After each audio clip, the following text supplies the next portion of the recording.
Welcome to the PC Invasion podcast. As will become quite abundantly clear, this is going to be a Star Citizen special. I'm Peter Parrish. I'm joined by Paul Younger, as usual. Hello, Paul. Good afternoon. Also joined by independent game developer, designer, creator of Battlecruiser 3000 AD and the Universal Combat series, Derek Smart. Hi, Derek. Hello, everyone. How are you doing, guys? Very good, thank you, and thank you very much for coming on to the show. It's appreciated when we get guests. So, as I said, this is going to be a Star Citizen focused episode. Obviously, you've if we go back to Monday, Derek, you wrote a blog post called Interstellar Citizens, in which I'm going to say that the crux of it effectively was that your opinion is that Star Citizen, as it is currently envisaged as this sort of $85 million behemoth, basically can't really be made. I wonder if you could sort of expand on that and talk a little bit about why you think that would be. Well, I thought about this for quite a while, so I'm going to try and not be too technical, and you guys can interrupt me anytime you feel like it, because I tend to get long-winded when I'm excited. That's fine. Yeah, just fair warning. I speak like I write, so it flows. Well, I'm going to keep it very, very short, because there's no point in repeating everything I've written in that blog post. Sure. The reason I say it can't be made as pitched is simply because they exponentially increased the scope. You see, when it was just a smaller scoped game that was pitched back in 2012, and everybody thought we were getting the freelancer slash privateer slash wing commander type game, which, as you know, is sorely lacking. We were all excited, and that kind of game, which is just really it doesn't have a huge massive world, and even if you think about it, Freelancer had a larger world than Starlancer, and those games, they ran, they worked, they were fine. Mm-hmm. So I envisioned them doing what I did with my newer games, whereby the more the industry moved forward and the attention span of most gamers declined, the smaller the games became, which is the whole mobile mentality thing. I mean, not to say there aren't any larger, very engaging and intricate games out there. They are, but the space sim genre has, as you guys know, it has suffered over the years because the publishers realize that there's no money in it, and when there's no money to be made from a large audience, no publisher wants to touch it. And all the smaller games came from all the smaller outfits, the niche outfits like myself, the X guys and one or two guys here and there online. No big names came around because publishers have no interest in that. Anyway, so I was very excited, and I thought, okay, right. So CryEngine is a super engine when it comes to graphics, visual fidelity. If they make a game like this, tell you what, even if they had taken, even though I know they couldn't because Microsoft owns the rights, even if they had taken Freelancer and just did a 1-to-1 remake, they would have had that game out in under 2 years, guaranteed. Now, the thing is, they opted not to do that because, hey, what's the fun in making a game for 2 years and it all comes to a crashing halt and there's no more money, there's nothing more to sell, and we're not making an MMO. So, I know, let's come up with a whole different business model.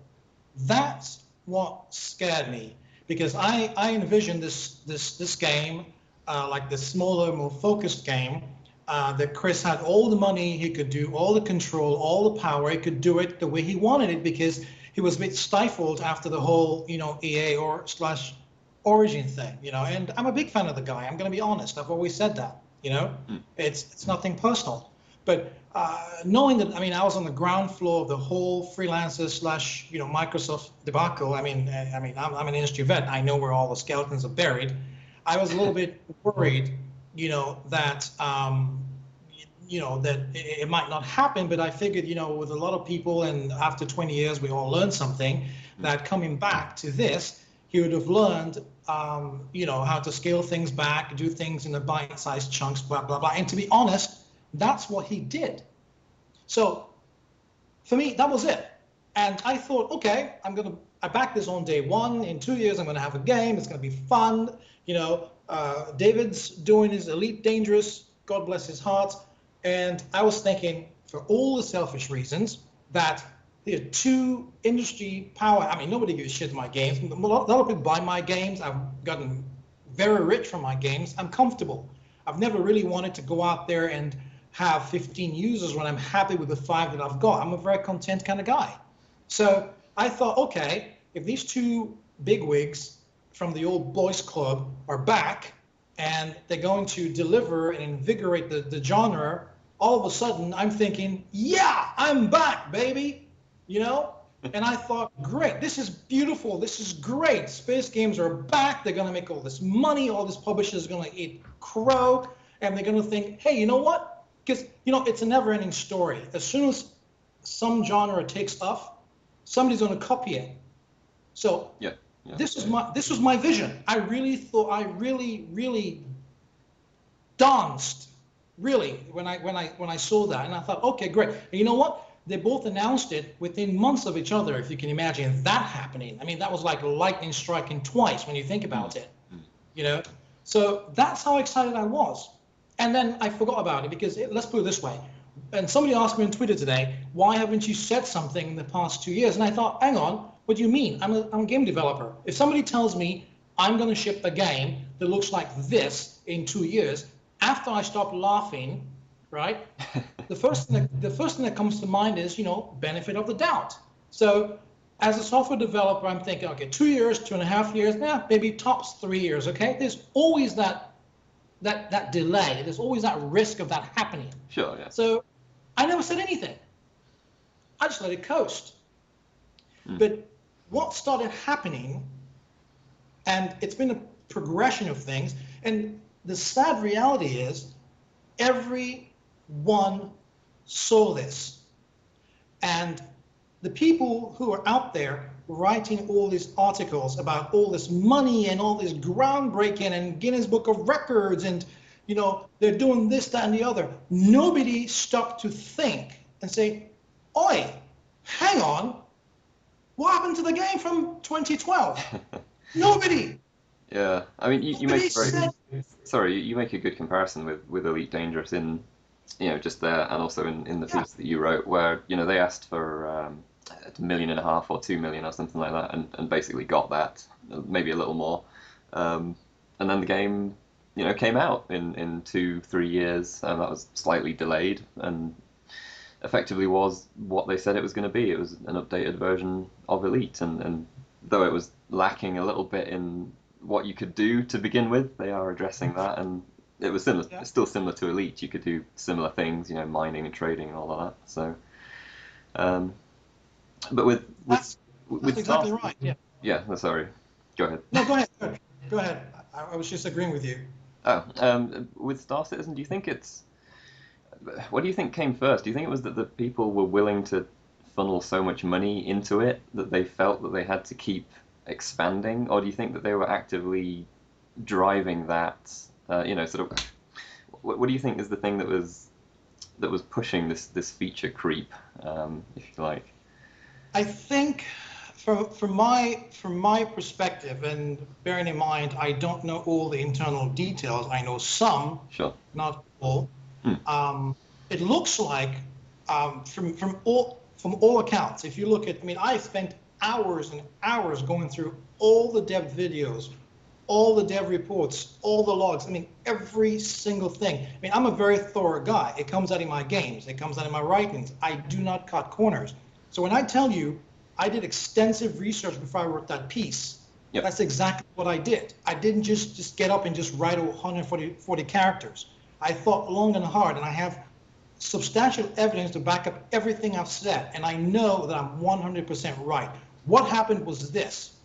Then got to a part where it had nothing to do with not being able to make the 2012 vision of the game. It's got nothing to do with that. They could have done that with CryEngine as is. That's a fact. Okay? Yeah. What happened was, I think somebody or team, one person, I don't know who, I'm not pointing the fingers, the way things progressed, I think what happened was somebody figured out that by the time we ship this game, we're done. Because that's how the industry is. And the only way you're going to make money and continue making money is if you build a franchise. But that's a very, very risky game these days. New franchises are very hard to build. They take years to build. And I believe they were looking at it from the perspective that I looked at it, whereby there's no fun in doing a new game every 3-4 years. So after 2 years, this first game is done. Now what? So they already had the plan to do different modules to progress the game somehow. Not using the MMO model, but using a modular model where you get bits and pieces and you add them all together. Here's a problem. They started selling stuff that doesn't exist. Yeah. Even after getting the funding and not making the game. Listen, I'm a pretty reasonable guy. If they had delivered, done the same thing David did with Elite and shipped something playable, not that crap that's Arena Commander, we're not even going to talk about that. If they had shipped something that even looked like the vision of what they pitched, we would not be having this conversation. In fact, listen to me. The vision for Squadron 42, they could have made that game within 2 years without all this crap with the hangar, without all this crap with Arena Commander. They could have just done that with Crisis Engine right there, shipped that, earn some good faith, right? Then say, hey guys, we told you we're going to do this. You gave us 2 million, 3 million, 4 million, 20 million, whatever the hell the amount was at the time. We're going to do this next. Can we have some more money, please? That's how you do it. Why do you think those guys on Kickstarter, Brian Fogg and his guys keep getting money? It's based on good faith. When you do you know what I mean? Sorry, Derek, just mention one of the things that has really set the alarm bells ringing has obviously been the stalling of the so-called FPS module, and there has been FPS elements mentioned in the early pitches with regards to boarding parties and so on. Do you think that the announcement of a full-blown FPS was purely a way to get at a different audience, people that may not necessarily be interested in the space combat side of things, in which case they could basically release almost like a separate standalone game, if you see what I mean? And, no, I don't believe that. I'm sorry, Paul, carry on. So, I mean, it's because that kind of scope is totally expanded out from the original concept, and it kind of went, first of all, from boarding parties, then it went down to planetary combat, and then suddenly you have a full FPS game.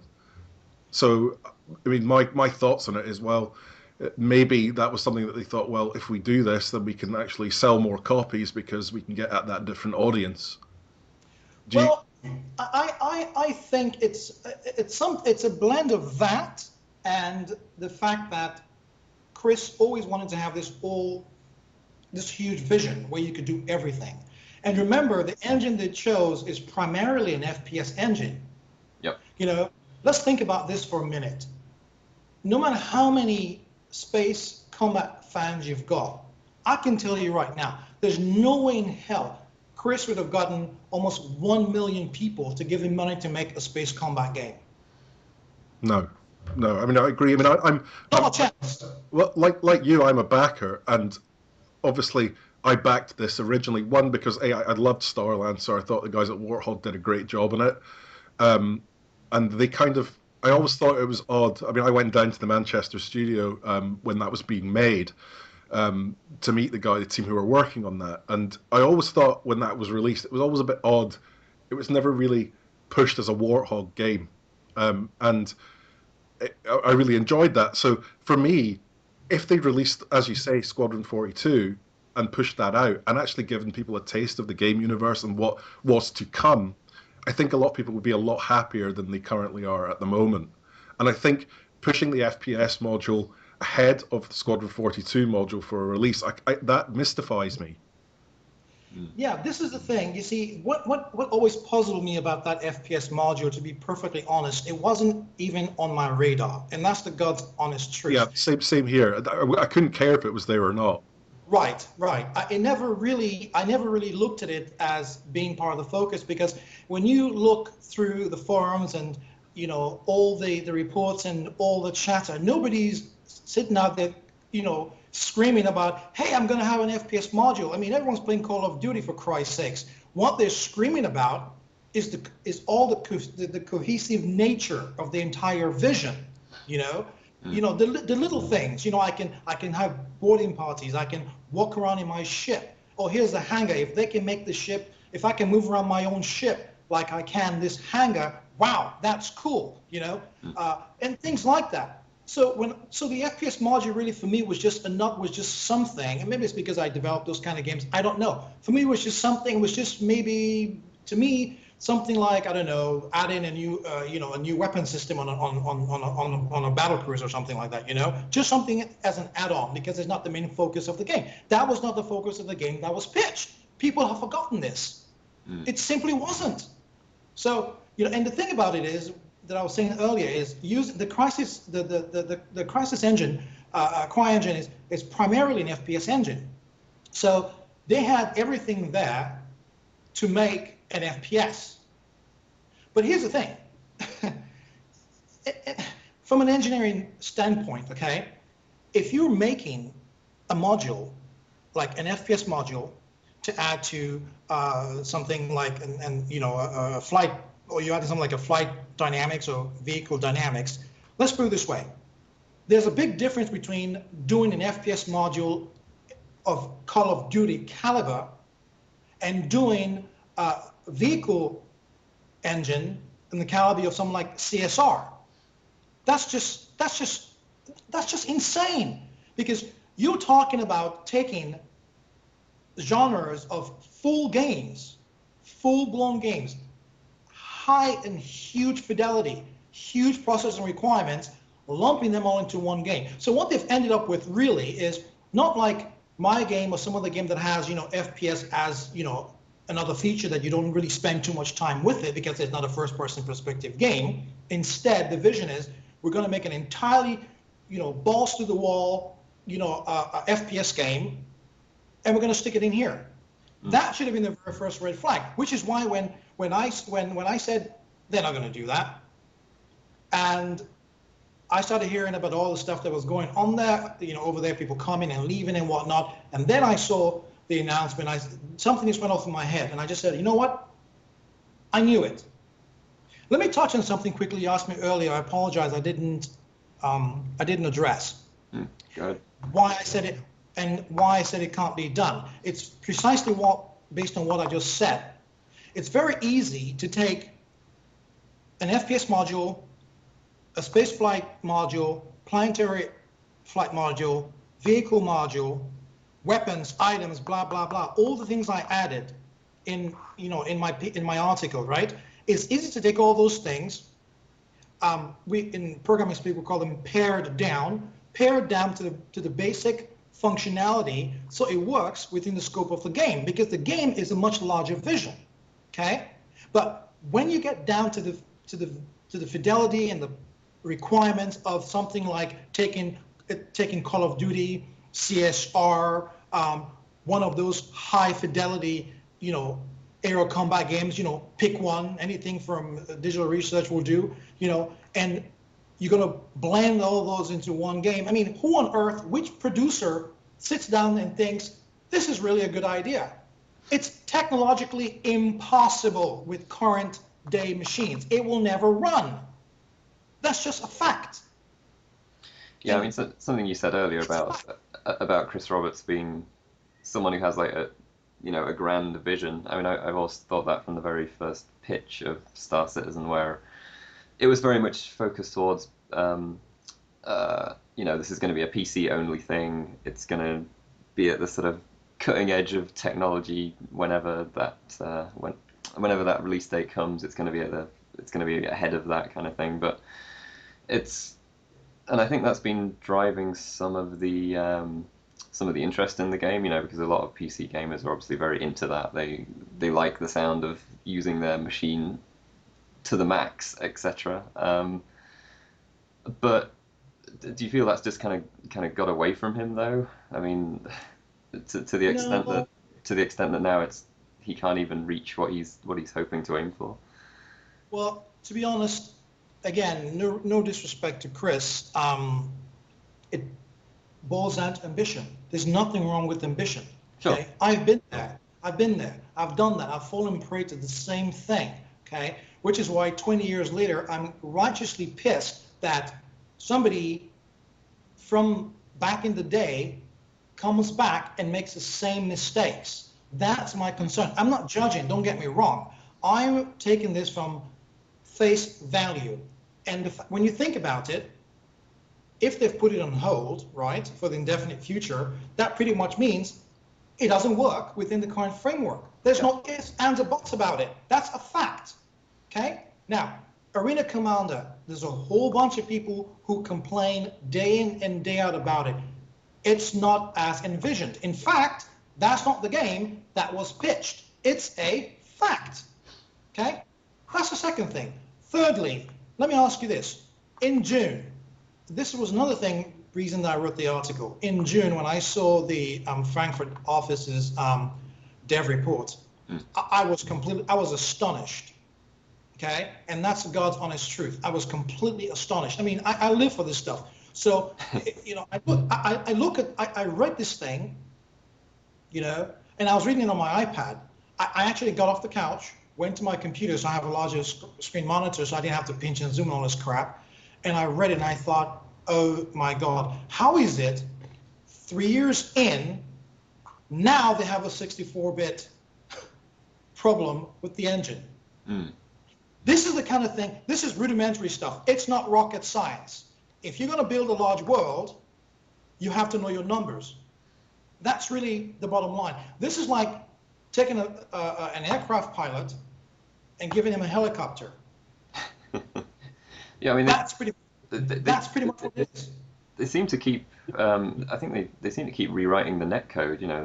I've seen sort of 2 or 3 dev posts where they say, "Oh, well, we're going to have to start again to do this because it has to integrate with the first-person module or whatever, or it has to integrate with this other thing." And I guess that's going to keep being a problem, if they keep trying to add all these extra things. They're like, oh, we've got to rewrite all of this, and then we've got to, but that's not a very tenable situation, it seems to me.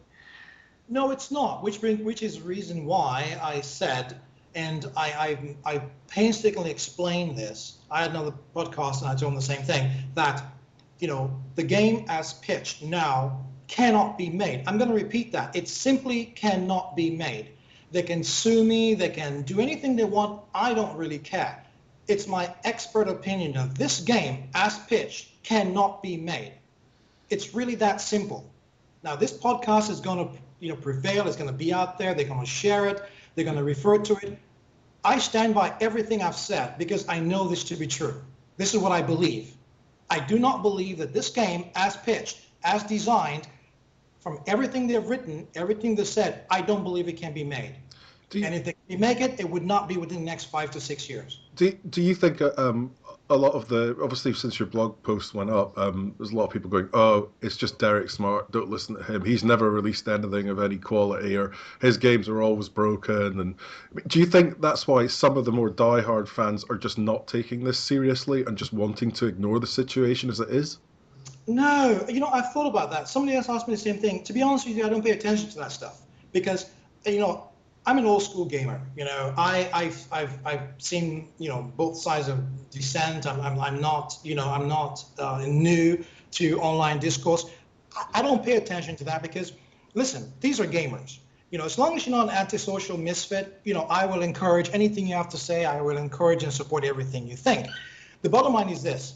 There are some people who cannot be convinced of anything. Trying to do that is a waste of time. This has nothing to do with me. This has everything to do with denial. People are in denial because Chris is like, I don't know, I'm just going to say, quote unquote, this godlike figure.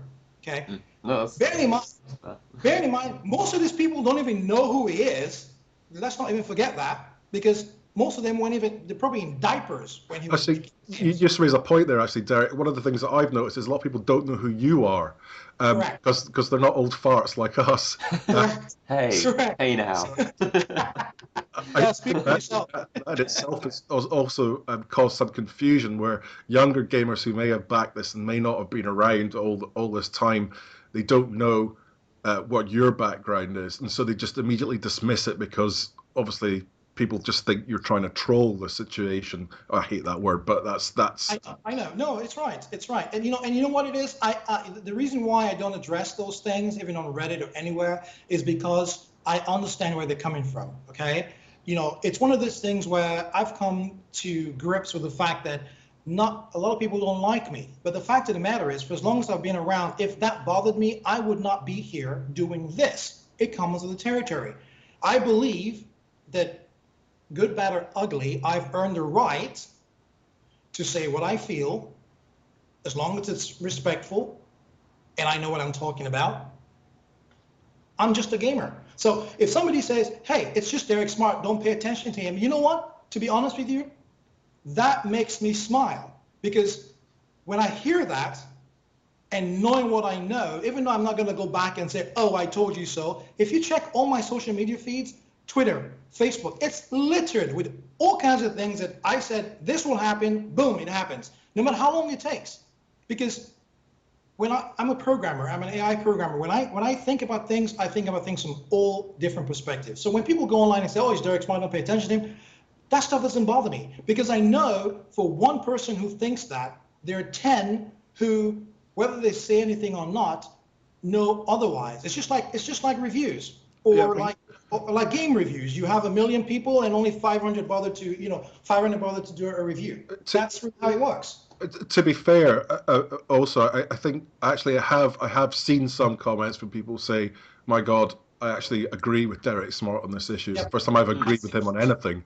Yep, I've seen those. Those are always nice. But the fact of the matter is, the reason for that is, I'm just going to say, it's not really about winning people over. I mean, let's face it, I've never been about that.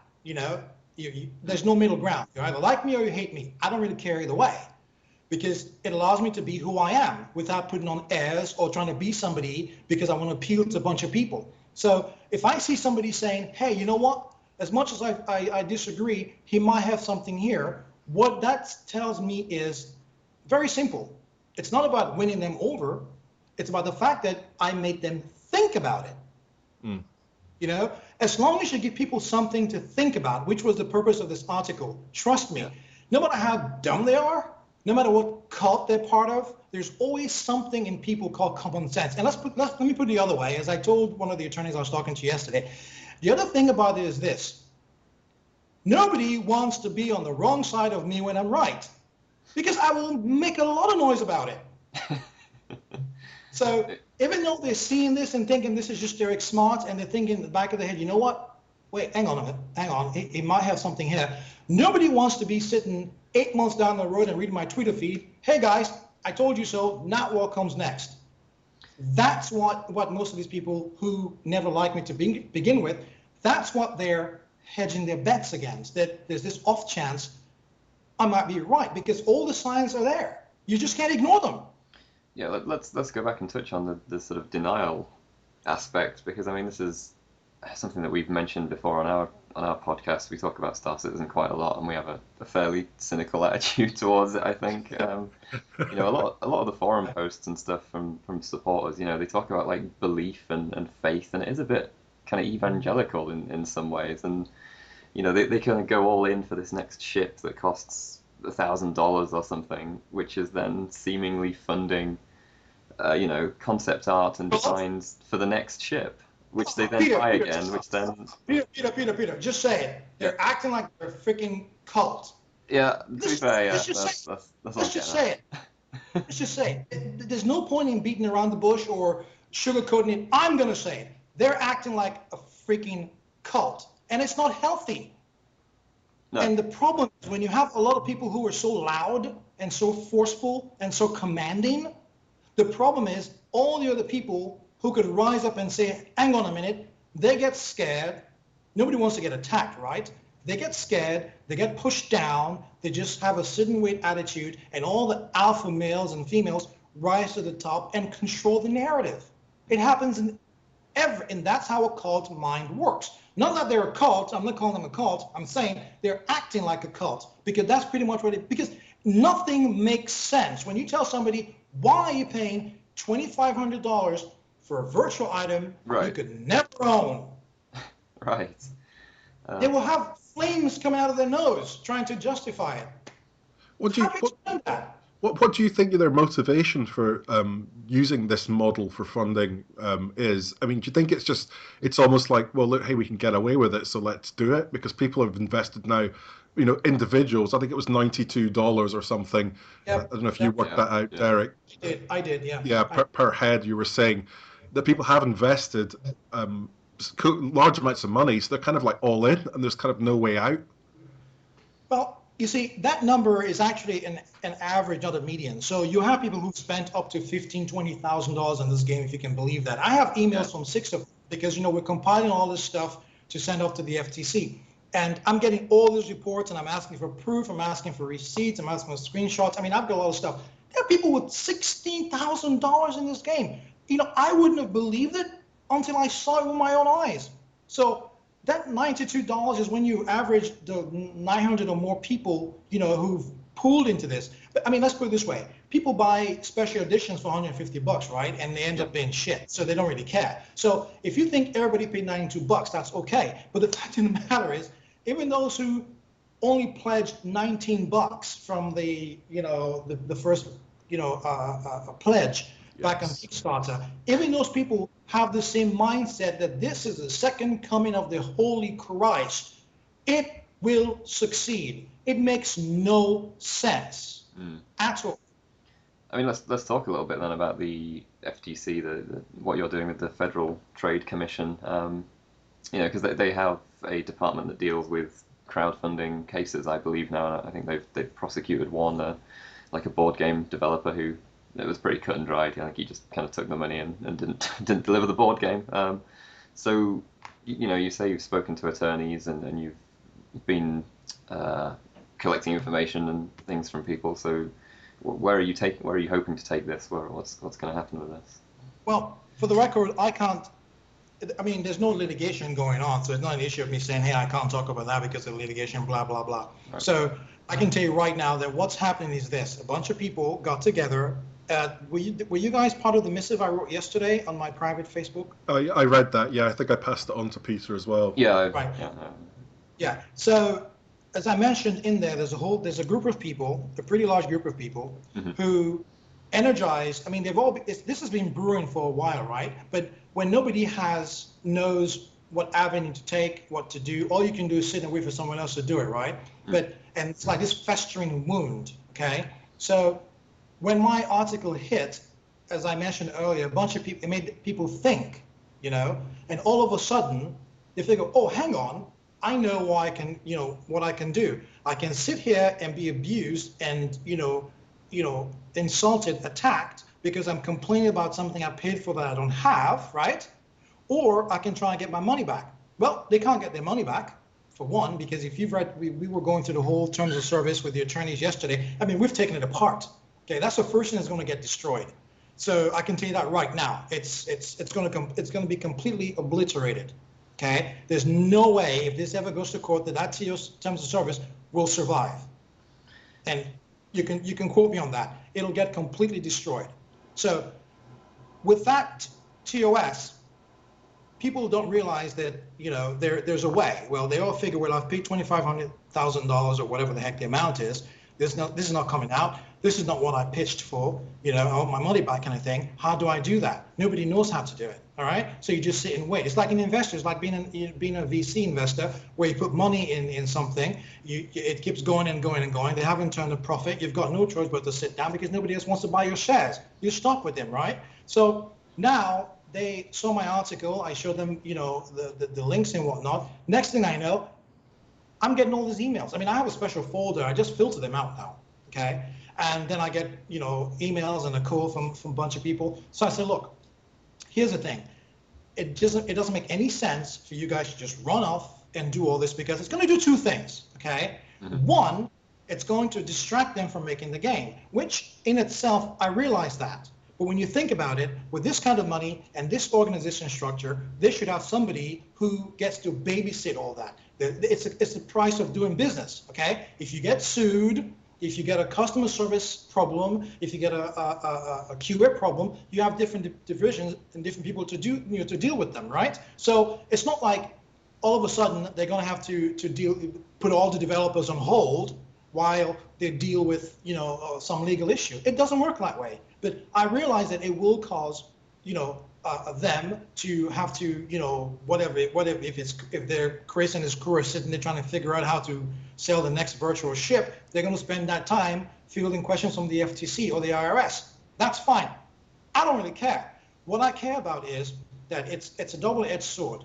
If all of a sudden a whole bunch of people flood the FTC, okay, and they start the investigation and it opens a whole can of worms, and I guarantee you there will be a whole can of worms if it goes that far. It's going to cause a cascading effect, okay? And if that goes south, the game is dead. And that's going to be on who started this? Me. So I've been cautioning them. I've been trying to temper them, saying, hey, listen, here's the thing. I know Chris. I know a bunch of people. We share common friends. Why don't you let me, since you guys came to me because you saw my article and they made you ask questions, it made you think, and you have a voice, blah, blah, blah. Let me reach out to them, right? And see how best to resolve, because at the end of the day, people just want answers. It's like your dad. If he tells you go to school and you say no, right? And he says go mow the lawn, hey, you're negotiating. Right, just for the record as well, Derek, I do believe you've tried to contact Chris directly, correct? Yes, I have. As you know, I mentioned that in my missive. I contacted him directly. I contacted his partner. I contacted his PR guy. So really, they really have no excuse. Nobody's gotten back to us. But by the same token, I've told these people there's no need to get attorneys involved. There's no need to file a class action lawsuit. They've said they're going to go ahead with it anyway, which is why they're taking apart the terms of service. They want me to talk about the technical expertise, blah blah blah, because they're going to go after everything. So I said to them, look, tell you what, we all have a bunch of friends in common. If you guys are saying you want answers, I can get them. If you want your money back, that might work too. Which is why I wrote that missive, which you guys were party to, right? And you saw I was pretty reasonable in there. I thought I gave an entire history, because I know. Put it this way, ego lets people do stupid things, okay? And even though most of the people on the internet don't realize how much stuff I'm doing in the background to prevent this from becoming a disaster, because I'm not saying anything. I'm saying it to you guys who are part of, a closed loop circle, right? That's why I brought up that list, because that list comprises of every single thing they've explained to me that they want to see happen, coupled with the things that I think will work. Things like, why can't I get a refund? If I put this money in and I want it out because they can't deliver, there's no way for me to do that. So yeah, put up a website that says, hey, you want a refund? Click here, okay? Why can't I know when I'm going to get this product I paid for? Hey, you know what?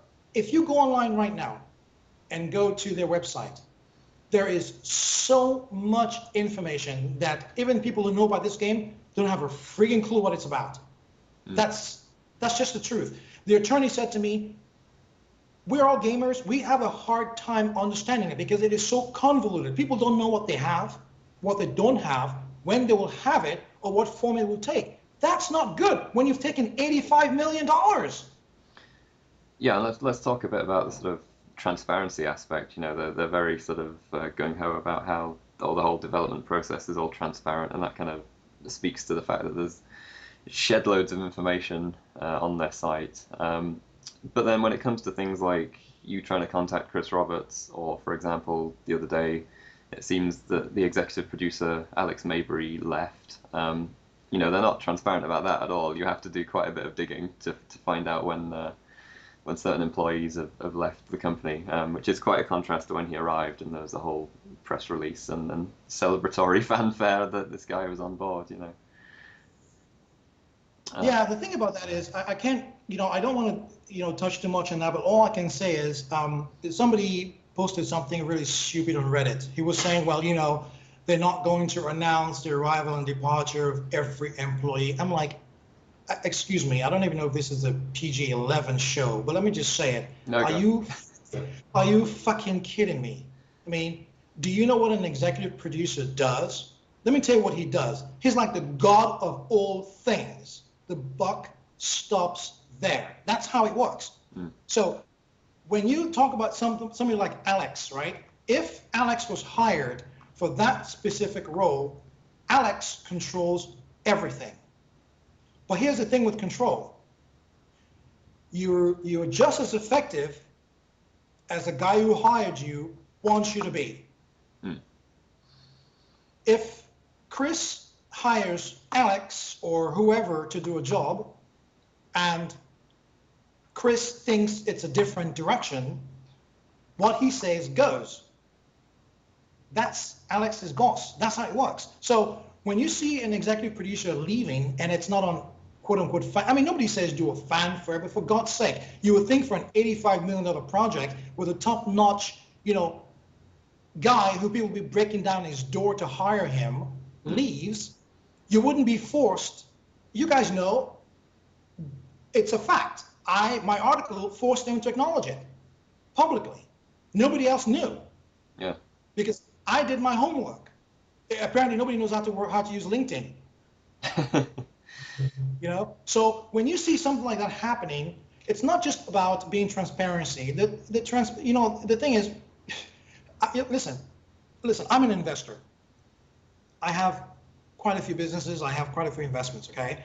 And if you give in money to somebody, you want to know what they're doing with it. That's how VC works. That's how investment works. Hey, for Christ's sakes, if your dad gives you money and you tell him, hey, I want money for lunch, he wants to make sure you're not using it on drugs. That's how it works. So accountability for people who gave you $85 million on faith comes out to one simple thing. Hey, guys, here's what we spent it on. Here's what we're doing.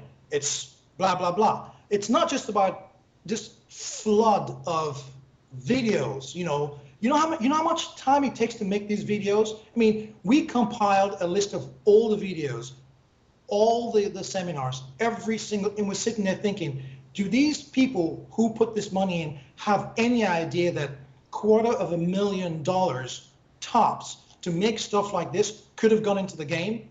Do you really think if somebody looked at a spreadsheet or a profit and loss statement and says $250,000 for videos that have no purpose but to sell virtual items, how many people do you think are going to be happy about that? It's like me giving money to a charity and then the president goes on vacation with it.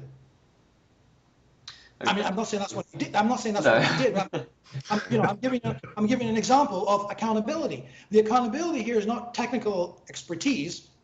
Otherwise, you wouldn't have gotten the money. The accountability here is purely, hey, this is what we did with it. This is where your money went. And this is the reason why the FTC set up this division for crowdfunding, because they know, they've heard all the complaints that this is what happens. And that's the first hurdle they're going to have to cross when the FTC comes knocking. Where'd the money go? How did you spend it? That's going to be the first can of worms, and it's going to be very interesting to watch.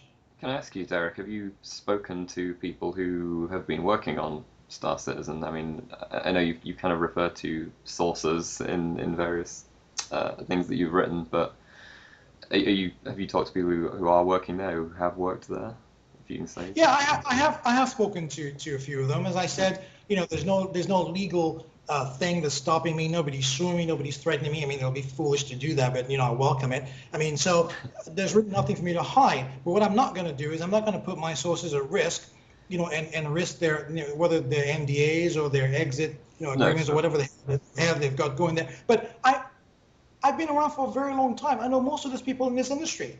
I mean, you've seen my Facebook and LinkedIn contacts.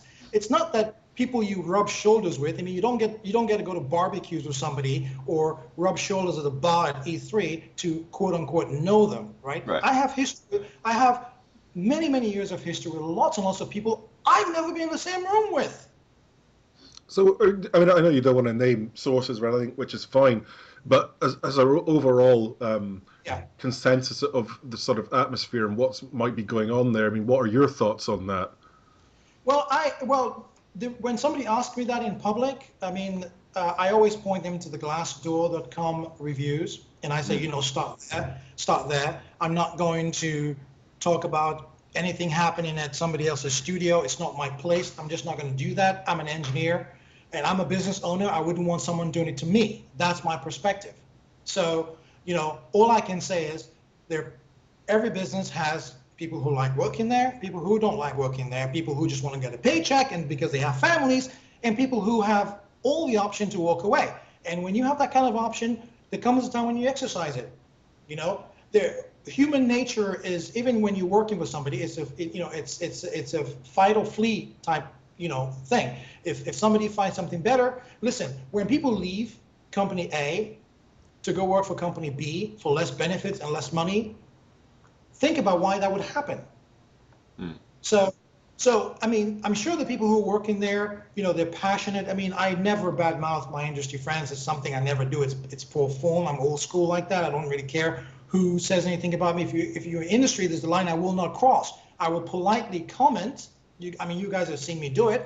I will politely comment. I'll politely disagree. But I never badmouth anybody. I simply will not do it.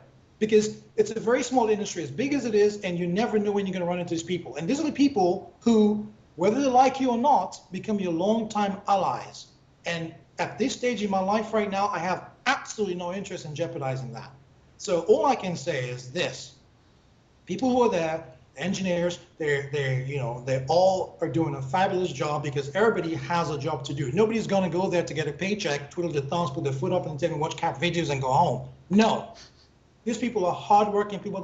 The bottom line is this: there are so many companies, so many teams with very hardworking people, and it all falls apart. Usually, nobody asks why. It's either the executives made a bad call, okay, or they planned poorly, and all of a sudden, overnight, 100 people are out of work. Forget about the 100 people who are working hard to build this whole thing. Look at 38 studios and all the other companies that have fallen, seemingly surprise to all of us, overnight. You see, it's really unfair to just think about whose fault it is, because it's not about fault really. It's about accountability and about if people are there doing the job they were hired to do, I'm fully confident that's what they're doing. If people are being directed to do things a certain way, I'm confident that's what they're doing, because nobody wants to do or say something, that's contrary to what you're hired for, because that's not conducive to a long-term employment contract. So, what do you think is your ideal scenario for where this kind of goes from here? Because you've already talked about how, okay, you don't necessarily want to mess up the project by bringing in the FTC and the IRS and what have you, but also you do want the accountability and the ability to request refunds and other such things. Are you hoping that both of those things? There can be some accountability, but the project can continue and sort of scale back, or where do you see it going? It's difficult to predict, I'm sure, but. Well, it's really not about, it's more about going by the warning signs rather than it is about predictions. My 8-ball is a bit rusty, but at this point in time, all I can hope for is a scaled back game that they promised. Even if it takes them another 2 years to do, that would be 4 years in, they would have delivered something.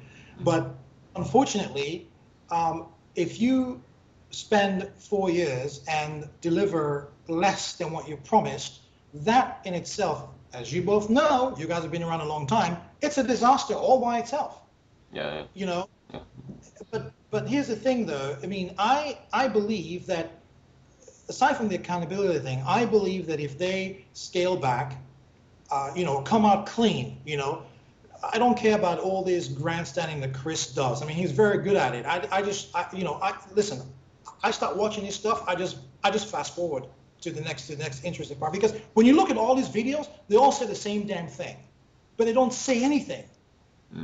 You know, somebody needs to write him a statement, hold it up on a clipboard, and say, "Read this," and don't deviate from that. Do you think it's kind of I mean, dare I say it, and we joke about this a lot as well, the Peter Molyneux scenario? You know, Peter Molyneux always promises the world and finds it very hard to deliver. And we saw what happened with him earlier in the year, where he basically took a massive step back because of what happened with Goddess. Do you think that's something that maybe Chris Roberts should be thinking about doing? You know, to be honest, I don't see Chris like that. I mean, I really honestly believe he believes he can make this game. But the problem is, it's not up to him. It's not up to him at all. It's up to the people he hired and the technology that's there. So I don't really, it's not, you know, it's unfair for me to make that sort of comparison because, to be honest, you know, he really, when you think about what Chris promised originally, and then he decided to, you know, branch off and build on it little by little, I firmly believe that he believes this can be done. And to be honest, I believe that what he originally envisioned can be done. And it would have been done. So it wouldn't have been a Peter situation, because when Peter starts something in a grand scale, it's like grand scale, and we're not, until the disaster happens, we're not touching it, kind of thing, you know? I mean, I'm not, you know, saying this out of turn, I hope, but that's just a fact. But Chris really believes that at the end of the day, given enough time and money, he can pull this off. I believe that he can. That's the thing. But as I said well, not him personally, you know what I mean. But as I said in my piece, as pitched and spec'd now, it's going to take a lot more money. Well, let's start from the time. It's going to take a lot more time and a lot more money to get there. In that case, then, do you not think backers should just shut up and just sit and wait and hope that it does arrive? No, you know why? Because that's what gets us into trouble as an industry. I believe that, and this has been very controversial over the past few weeks over the Steam thing, I believe that if somebody gives you money to do something and you haven't delivered, and you have the capability to give them their money, I think the right thing to do is give them back their money. That's the ultimate sign of good faith. There's no ifs, ands, and buts about it, you know, which is why in that missive I wrote that you guys were privy to, that's one of the things that I put on there. If you believe that all these 900,000 people who gave you $85 million really support this, let's say 90%, what's stopping you from saying, hey, by the way, guys, you want a refund? I get it. I screwed up. Click here. What's wrong with that? Well, I'm sorry, Paul. The fact of the matter is, the risk is that if you do that and you overcalculate, all of a sudden you're looking at $50 million in refunds. That's the problem. Yeah. So effectively, that would just put the project down the toilet. And ultimately, what would you do at that point? Would you go and try and find a publisher who probably wouldn't touch it? No. No. So effectively, if they do open the floodgates and say, hey, have your refunds, and it started to snowball, that would ultimately mean the project would be dead, so therefore they wouldn't do that.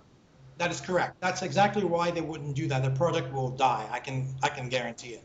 Because what they've done is they've backed themselves into a corner whereby if you even think of going down that route and you open that floodgate, now you're playing a game of poker.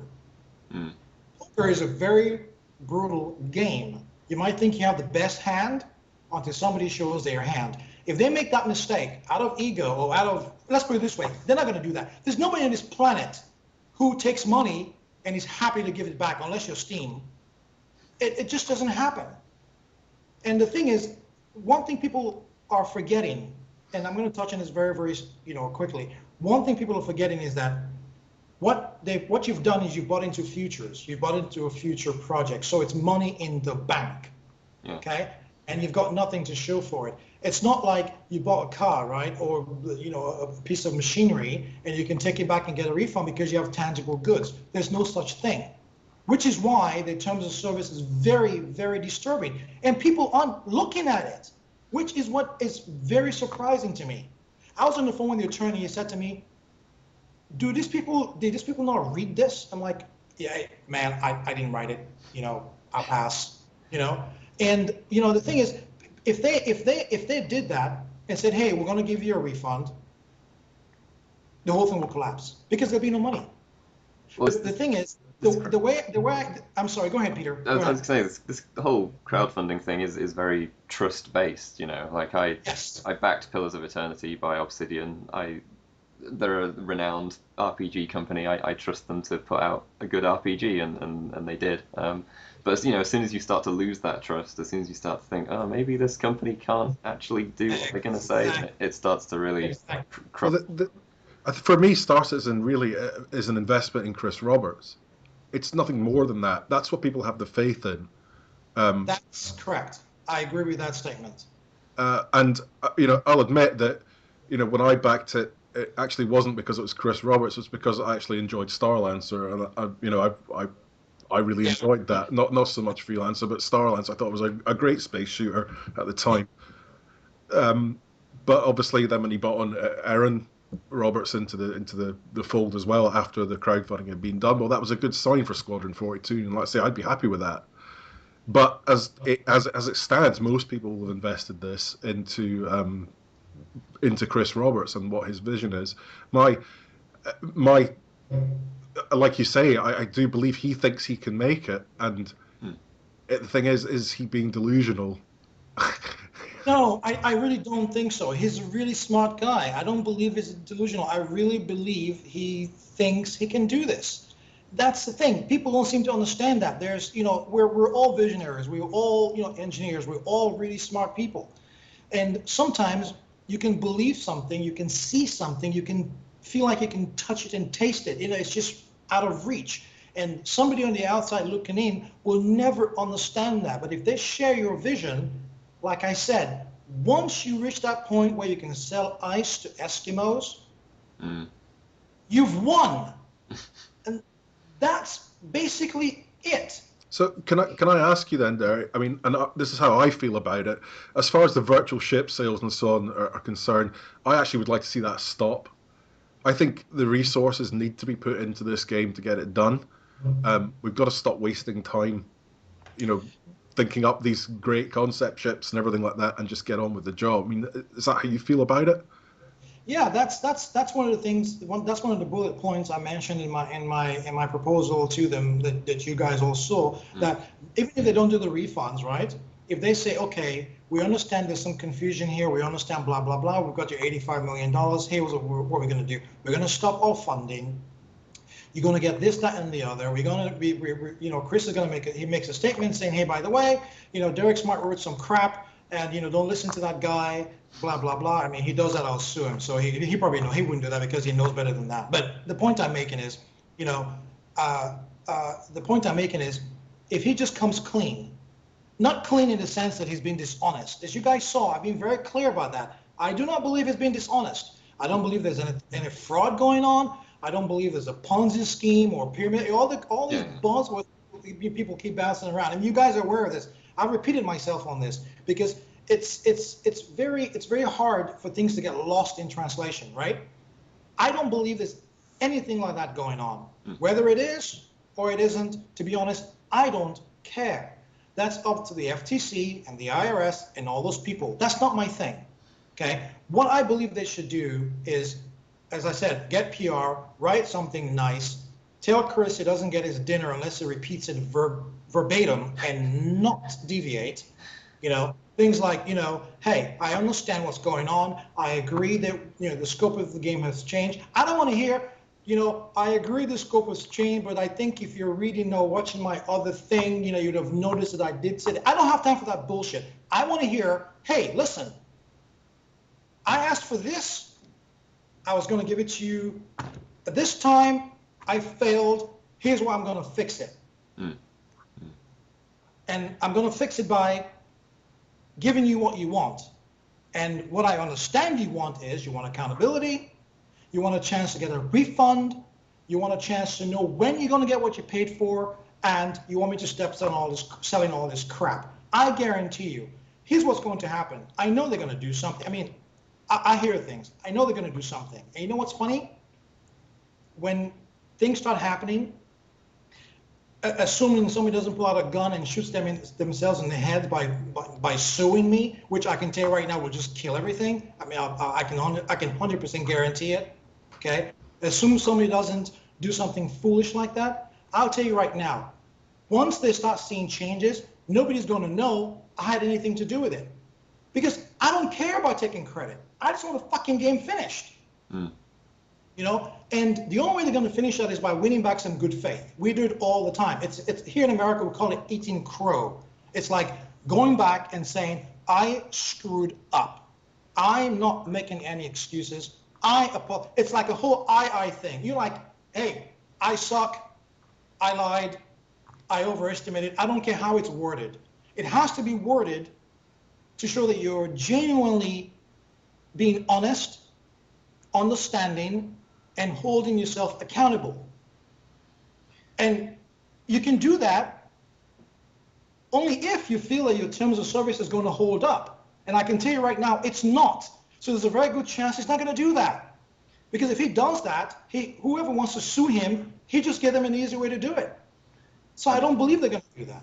Which is why the other day the tack they took was very much not that. It was to deflect away from the from Alex's departure by saying, "Oh, hey, we opened our Frankfurt office," even though that had happened. That made no sense. Months ago, I think. That made absolutely no sense. And again, my article forced their hand, to address it, because it wasn't until they started getting media calls and emails and whatnot they had to address it. I mean, they couldn't exactly lie about it. So, and all of a sudden, oh yeah, we've got a Frankfurt office. I mean, seriously? And everything else that comes with it. The fact of the matter is, closing what I was saying earlier, it's very, very simple. Chris traded on good faith. He traded on nostalgia. I think he's failed the gamers. He's failed the industry that trusted him to, be, a bright light in a time that, and these are really dark times. You guys know that for us. I mean, a lot of things happening in gaming right now. Okay, and I'm really upset that, without realizing that this whole industry is not really about him, it's about gamers and a collection of people who held this down while he was off playing whatever the hell he was doing in Hollywood. We were still here. We were dealing with all this bullshit. And now, if this fails and he leaves, guess who gets stuck with all this? Because we're not going anywhere. We're stuck with all this. Why do you think the majority of the media are ignoring this issue? I mean, this has been quite a big story for 3 days, and really, we've been covering it. There's not a lot about it apart from Alex leaving, and that kind of surprises me. So why do you think that's happening? I mentioned this in my missive, and when that thing goes online next week, as you guys know, you've read it. Legal, they're going to, go through it a little bit, polish it up a bit, take out the chest thumping bullshit, as they call it. And when it goes online, all hell's going to break loose. But here's the thing. And I said it in my missive. This whole thing has been one huge circle jerk boys club. That's really what it boils down to. Okay. If this was me or somebody else or Peter or it just, take some Post-its, put some names in it, stick it in a hat, pick one out. If it happened to any one of those people, this whole thing would have exploded by now. But it's been 2 years. They're silent because it's these people, they all go way back with Chris, okay? It's literally an ingrained type thing where everybody knows everybody, and nobody wants to let, quote unquote, Derek Smart bring down their, bright young, whatever you want to, whatever effigy you want to attribute to him to. That's what it is. It's all because it's me. And you know what? I like that. It just means I get to sue everybody. that would be something to see. That's what it boils down to. It's just a matter of it because it's me. It's coming from me. They don't want to make too much noise. But I'm going to be honest with you. I mean, I mentioned it. I mentioned this in my piece. A bunch of the other, some of the mainstream media that I've emailed them, I've spoken with them. They say yes, we're investigating. It's just like calling the cops and telling them your neighbor's peeing on your lawn. Yeah, we're investigating. It may go somewhere. It may not. But everybody's sitting down and watching to see what happens. Okay, the fact of the matter is, it's because it's me primarily, and because they don't want to upset the apple cart, and nobody wants to be the one to use something that I've written or that I've said that I've stirred up trouble, okay, to bring this whole thing burning to the ground. Well, and the fact of the matter is, I don't even have that power, which is what astonishes me. The thing is, Derek, if you go and look at the official forums, for example, it's absolutely littered with a lot of people upset. And this is why I don't understand why it's been ignored. And, I get what you're saying by you writing about it. It has brought it to the attention. But actually, that stuff's been there for months. Yeah. And I don't really get why it's been ignored. That's really what it is. It's a lot of these people go way back with Chris.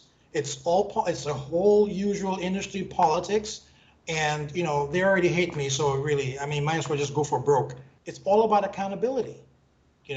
Nobody wants to do anything.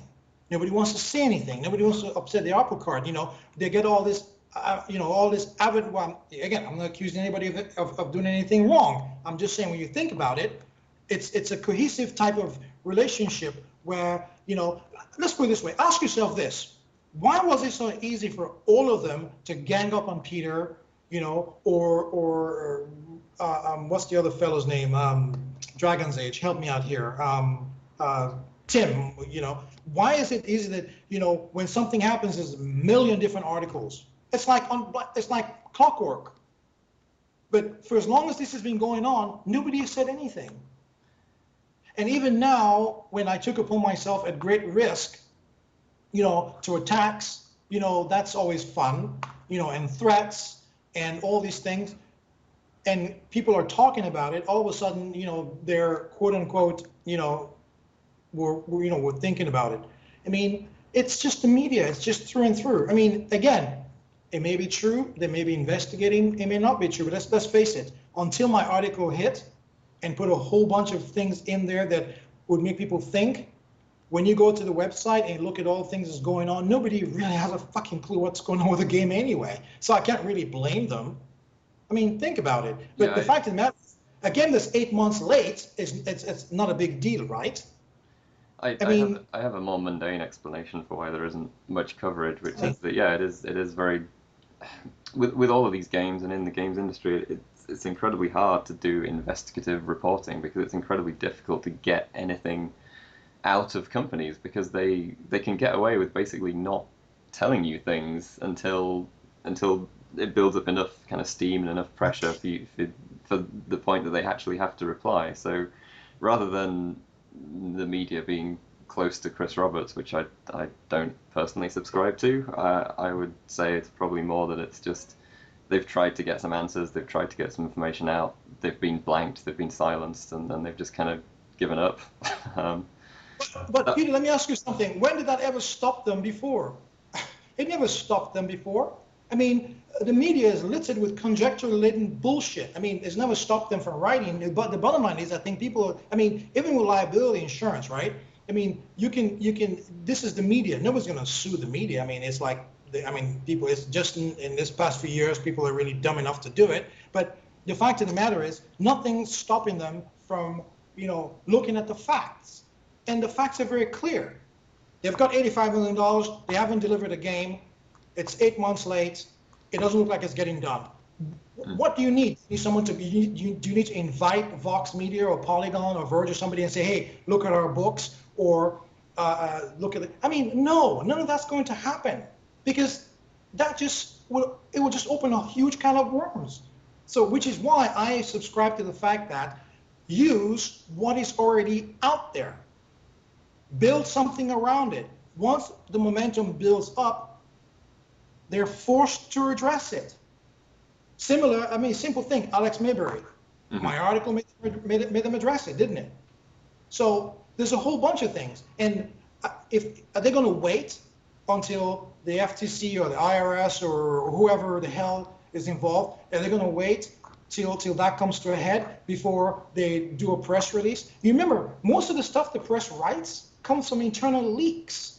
It's not like they don't know.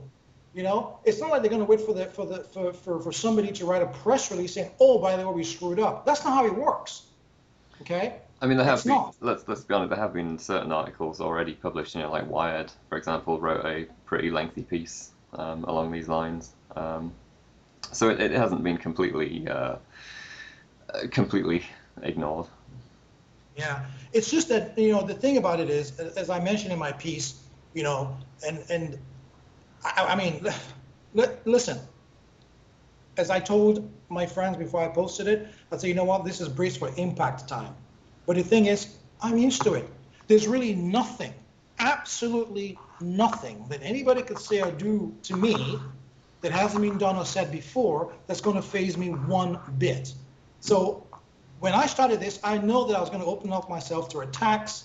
I was going to open up myself to all kinds of things because that's how people operate. They're going to try and make it about me, which is why if you notice some of the comments, some of my friends, even in messages, they were concerned. They're saying, this, regardless of whether or not they can come after you legally, blah, blah, blah, which they can't, blah, blah, blah, you still put yourself at great risk because when they start coming after you, it's going to overshadow all the news about your games. It's going to be distracting. It's just you and your guys, blah, blah, blah. And it's true. It does get to be distracting. But the thing is, I took that risk because I believe what's going on is wrong. It's really that simple. It's just wrong. There's no other way to say it. It's wrong. Yeah, well, maybe that's a good place to end it. I don't know. If you have anything else, Paul, that you want to. No, I have nothing else really. Well, I mean, I mean, it's interesting that a lot of things happened all at the same time in a matter of a few days. I mean, I ultimately you said you'd want the game to get made, but back to the original spec. So that's really your ultimate goal Yep. for driving this forwards. Yep. And I guess you're encouraging people who are unhappy with the situation with the game to contact the FCC and get in touch. Yep. So to me, I'm trying to find it hard to get my head around if there's a win situation here for the game itself. Because ultimately, if it goes to the FTC, well, that could spell the end. It's already, okay. That cat's out of the bag. It's already gone to the FTC. There's no going back. There's no going back on that. But it just kind of depends whether they decide to do anything about it or not. No, they will. They will. I can 100% guarantee that. So that cat's out of the bag. There's really no discussions about that. So go ahead. Can there be a positive outcome from this? I guess is what Yes. You know why I think there's a positive outcome from this? Very simple. What they have right now, they can make the original game, the spec, they can make the game from it. Okay? I know that to be true because they've got the technology. They've shown they have the technology. The Crysis engine is quite capable of building a game based on that original spec. Okay?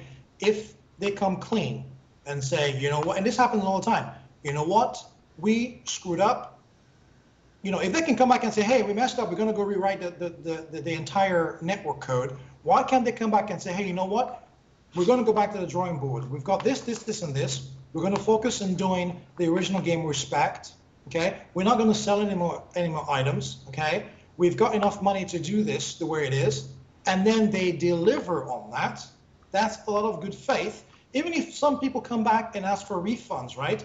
Once you deliver on that restated goal, those people, nothing is stopping them from coming back. That's how good faith works. The alternative is everybody complains. And remember, let me just be clear. I'm not saying the FTC or the IRS is going to go in there and find anything. I'm not saying that because I don't know what's going on over there. Remember that. I'm just an engineer. Okay? I don't know what's going on over there. So it could be the FTC, the IRS, or whoever goes in there and says, okay, business as usual, carry on, right? And by the way, we would never know because it's not the kind of thing the FTC will only make it public when they say, hey, Right. They're not going to come back and say, oh yeah, clean bill of records. They're not the Better Business Bureau, and it's not, but it's the kind of thing that, RSI would make public, saying, by the way, Derek Smart prompted people. Well, they probably wouldn't put my name in. Like I said, they put my name in anything, they'll get sued. So I don't believe they'll do that. What I believe they'll do is they will say, well, we know a lot of you complained to the FTC. The FTC was in here. We've got a clean bill of health. We want to assure you, blah, blah, blah, blah, bullshit, bullshit, bullshit, bullshit. That's what will happen. So I'm not really saying that all these agencies are going to go in there looking for $85 million and find that Chris has a yacht in the backyard with that money. But I guess, I'm not saying that. But if that does happen, and they come back, and as most people will suspect that it will come back with a clean bill of health, then is that not just basically stalling the situation, in the fact that basically we're still going to have to wait for the game, and it's still going to be delivered at Chris's vision is? Here's the thing about that. The thing about that is the FTC will force them. Let me tell you something. The FTC's rules and regulations trump that TOS. That's, like I said, even if it gets to court, that's the first thing that's going to go. Once that goes, everyone's entitled to their money. That's how the system works. There's no going back on that, okay? So if the FTC goes in there and says everything is okay, I can 100% guarantee you one of the things they will want is for people to be able to get their money back, and that would depend on how much money they have on their books.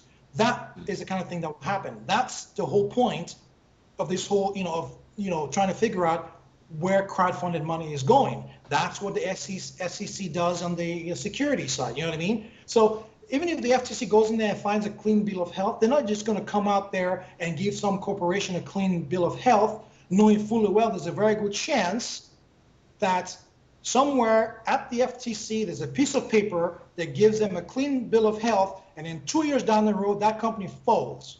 Somebody gets fired. No one's going to take that risk. So if they go in there, they don't find anything, they will still have conditions under which RSI will have to do something to appease the gamers, whether it's a form of refunds, rewriting the TOS, or something. So something will come from it. Not necessarily bad, but because you remember the FTC is a consumer facing organization. They don't care about corporations. That's not what they're about. They're about compliance. They're about the consumer, and they're very good at what they do. So if they go in there, case one, they don't find anything, there will still be some recourse for gamers to get something out of that. If they find something, again, it's not doom and gloom. It could just be just what the IRS does. In this country, when the IRS audits you, it's not really like they're killing your business. It's like they're making sure you're on the up and up. It's very disturbing, it's stressful, it's expensive, it's time consuming. But most people who go through an IRS audit, I've been there, they come out clean. What that does is it puts you on your P's and Q's. It means somebody's watching, and there's a very good chance they'll come back. So whether they find something or they don't find something, it's really a way of putting them a notice saying, hey, since you're not listening to the thousands and thousands and thousands of people bitching and moaning online, there's Big Brother now watching over you. You know what I mean? That's a huge deterrent to screw up. Okay? So win, lose, or draw, that's how it goes. And I don't believe that, let's put it this way. If anybody thinks that the FTC going in there, or the IRS, or whatever goes in there, all of a sudden it kills the project, ask yourself this: how strong was it then? Well, quite. I mean, yeah, if that kind of investigation reveals things that undermine the project, then it wasn't a project that should have been going ahead. So there you go. So you're saying that at a minimum, now that the FTC are involved, at a minimum, the terms of service are going to change or are going to be altered. Well, I don't know what they're going to do. I know that if this lawsuit that these people are planning, if they don't listen to me and they go ahead and do it, and it cascades, I already know that's the first thing they're going to attack, because they're they have certain rights. The people who first pledged on Kickstarter have more solid rights than those who came after, regardless of the fact that you had to create an account on RSI's website. All the people who gave $2.1 million on Kickstarter have different set of protections. Those who bought everything through ISI after the fact have a different set of protections. Right. So it'll depend. It'll depend on how, the whole thing formulates, and it will depend on how, they want to attack it. So it really doesn't matter really. But I already think that the TOS is never going to stand up in court. So that's the first thing that's going to go. So even if they change it and make it more consumer friendly and make it more easy for people to get refunds, I think that's a win. But if the whole thing is going to collapse, okay, and before they start, pointing the finger saying, oh, it's because, Derek Smart started all this shit, so this is all collapsed, they should ask themselves, how strong was the foundation to begin with? Isn't this what people were complaining about, saying, hey, there's something wrong here?